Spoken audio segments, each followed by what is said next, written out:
اب ہم دعوت دے رہے ہیں ڈاکٹر رؤوف رفیقی صاحب کو، جو بہت مایہ ناز محقق ہیں، ناقد ہیں اور کئی کتابوں کے مصنف ہیں۔ بیرون ملک نصابوں میں ان کی کتابیں پڑھائی جاتی ہیں۔ اقبال شناسی کا بہت بڑا نام ڈاکٹر رؤوف رفیقی، آپ بلوچستان کی نمائندگی کر رہے ہیں اس کانفرنس میں۔ تشریف لائیے ڈاکٹر رؤوف رفیقی۔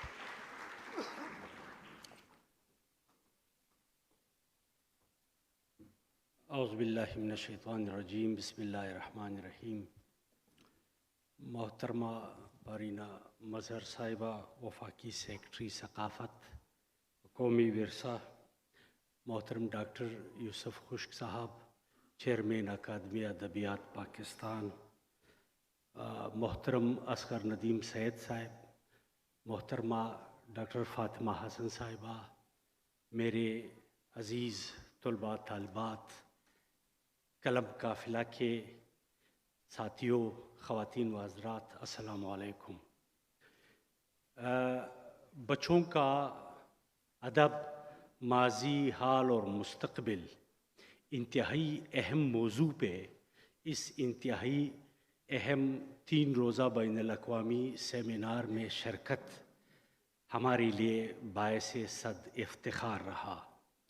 اس میں کوئی شک نہیں کہ ڈاکٹر یوسف خشک صاحب ہمیں پتہ نہیں سندھ کے کس چاہ سے پاکستان کو یہ یوسف ملا جو ادب کے کوچے مصر میں اپنی ضیاء پاشیاں بکیر رہا ہے۔ میں سوچتا رہا کہ 75 سال میں کبھی ایک سنگل کانفرنس بچوں کے حوالے سے نہیں ہوا۔ گویا قسمت کی دیوی ڈاکٹر یوسف خشک پہ کس حد تک مہربان تھی کہ یہ اعزاز بچا بچا کے یوسف خشک کے لیے رکھا، اور یوسف خشک کو یہ اعزاز نصیب ہوا۔ اللہ چشم بد سے دور رکھے اور چشم بد کور۔ جس طرح اوپننگ سیشن میں امیر مقام صاحب نے ایک معنی خیز جملہ ادا کیا کہ اقتدار آنی جانی چیز ہے، ہم انشاءاللہ تعالی بچوں کی ادب کے حوالے سے سنجیدہ ہے، اور انہوں نے بچوں کے ادب کے حوالے سے ایوارڈ کا اعلان بھی کیا۔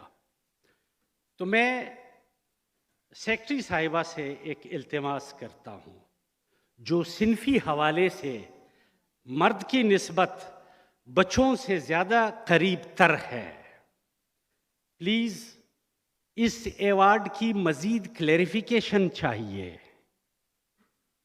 ایسا نہ ہو کہ اقبال اکیڈمی آف پاکستان کے ایوارڈ کی طرح انگریزی اردو کے الگ الگ ایوارڈ ہو اور باقی تمام زبانوں کا ایک ہی ایوارڈ ہو، اور وہ بھی 5 سال میں۔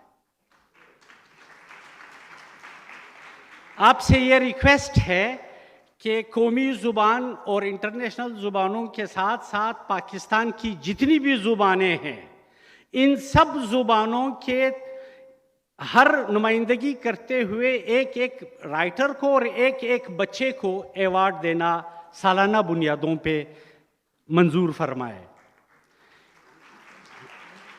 اس سے زبانوں کی آبیاری ہوگی، اس سے آپ کے اکائیوں کی فکری جلا کو نمو ملے گی۔